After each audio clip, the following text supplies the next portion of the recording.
أعوذ بالله من الشيطان الرجيم. بسم الله الرحمن الرحيم. لا أقسم بيوم القيامة ولا أقسم بالنفس اللوامة أيحسب الإنسان أن لن نجمع عظامه بلى قادرين على أن نسوي بنانه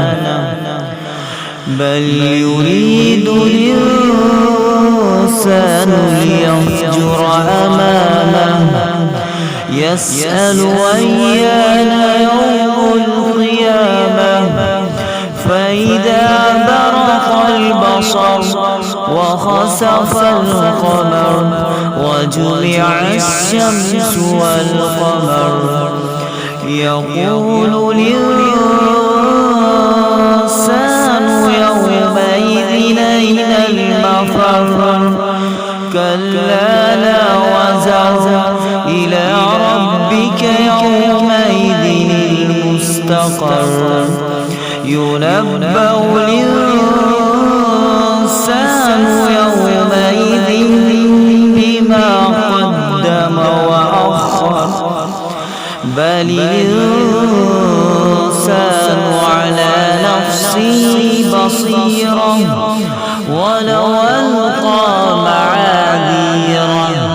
لا تحرك به لسانك لتعجل به إن علينا جمعه وقرآنه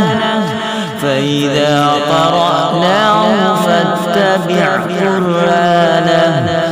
ثم إن علينا بيانه كلا بل تحبون العاجلة وتذرون الآخرة